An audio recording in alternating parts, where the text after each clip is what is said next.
لک الحمد یا اللہ الصلاۃ والسلام علیک یا رسول اللہ اما بعد۔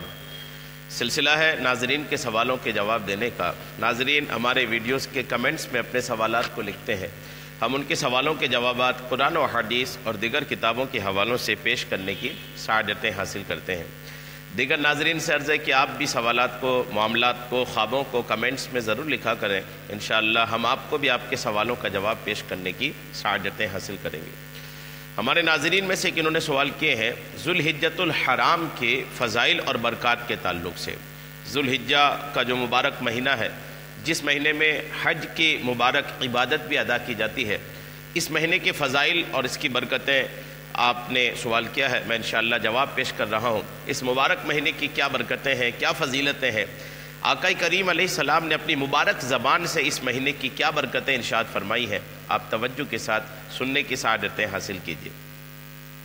چاند کے مہینے کا یعنی قمری سال جو ہے، وہ چاند کا جو سال ہے، اس کی الحمدللہ اپنی برکتیں ہیں، اور چاند کے سال کا جو مہینہ ہے، اس کا جو آخری مہینہ ذوالحجۃ الحرام ہے۔ قمری مہینے کا، قمری سال کا، چاند کا جو سال ہوتا ہے، چاند کی تاریخوں والا جو سال ہوتا ہے، اس کا آخری مہینہ ذوالحجۃ الحرام ہے۔ یہ ان مہینوں میں سے ایک ہے جنہیں تخلیق آسمان و زمین کے وقت سے ہی اللہ تعالیٰ نے محترم بنایا ہے۔ جب سے آسمان و زمین کی پیدائش ہوئی ہے، تب سے ہی اس مبارک مہینے کو اللہ کریم نے مبارک بنایا ہے، محترم بنایا ہے۔ نبی آخر الزمان صلی اللہ تعالیٰ علیہ وسلم نے فرمایا، زمانہ گھوم کر اپنی اسی حالت پر آ گیا جس پر اللہ عز و جل نے اسے آسمان و زمین بنانے کے دن کیا تھا۔ سال 12 مہینے کا ہے، جن میں سے 4 حرمت والے ہیں، 3 تو مسلسل ہیں، ذوالقعدہ، ذوالحجہ، محرم، اور چوتھا ماہ رجب۔ یہ 4 مہینہ جو ہے 12 مہینوں میں محترم مہینہ ہے۔ بخاری شریف جلد 2 صفحہ 376، حدیث نمبر 3197۔ اللہ عز و جل نے اس مہینے کے 10 دنوں کی قسم اپنے پاکیزہ کلام میں ارشاد فرمائی ہے۔ چنانچہ فرمانے باری تعالیٰ ہے والفجر ولیال عشر، پارہ 30 سورہ فجر کی آیت نمبر 1 اور 2، ترجمہ کنز الایمان، اس صبح کی قسم اور 10 راتوں کی۔ حضرت ابن عباس رضی اللہ تعالی عنہما سے مروی ہے کہ ان سے مراد ذوالحجہ کی پہلی 10 راتیں ہیں، کیونکہ یہ حج کے اعمال میں مشغول ہونے کے ایام ہیں۔ شروعات کے جو 10 دن ہیں، یہ حج کے اعمال، حج کی تیاریاں، حج کے لیے جانا، حج کے اراکین کو ادا کرنا، یہی 10 دنوں میں کیے جاتے ہیں۔ حرمت والے سارے مہینے ہی محترم ہیں، مگر یہ ان سب میں ذوالحجہ کا مہینہ 4 حرمت والے مہینوں میں فوقیت رکھتا ہے۔ خصوصیت سے اس ماہ کے پہلے 10 دن اللہ عز و جل کو بہت محبوب ہیں۔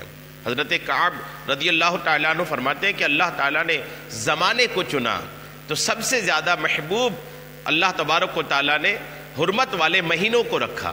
ان مہینوں میں ذوالحجہ کو سب سے محبوب رکھا، اور اس ماہ ذوالحجہ میں بھی پہلے عشرے یعنی شروعات کے 10 دن کو سب سے زیادہ محبوب فرمایا۔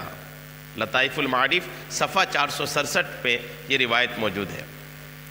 اس مہینے کی فضیلت کی ایک وجہ یہ بھی ہے کہ اسلام کا 5واں رکن یعنی حج اسی مہینے میں ادا کیا جاتا ہے۔ یوں تو یہ سارا مہینہ ہی رحمتوں اور برکتوں کا خزینہ ہے، لیکن خصوصیت کے ساتھ اس مہینے کے پہلے 10 دن میں اللہ تعالیٰ کی رحمتوں اور برکتوں کی برکھا یعنی بارش عروج پر ہوتی ہے۔ حدیث پاک میں ہے اس مہینے کے پہلے 10 دن میں کی جانے والی عبادت دوسرے دنوں کی بنسبت اللہ تعالیٰ کو زیادہ محبوب ہے۔ ترمذی شریف جلد 2 صفحہ 191، حدیث نمبر 758 میں یہ روایت موجود ہے۔ اسی مہینے میں یوم عرفہ بھی ہے، یعنی ذوالحجہ کی 9 تاریخ، جیسا عظیم و مقدس دن بھی اسی مہینے میں ہے، چونکہ کثیر فضائل و برکات سے مشرف یہ دن ہے۔ حج کا رکن اعظم وقوف عرفہ ہے، اسی لیے یہ دن باعث شرف و فضیلت ہے۔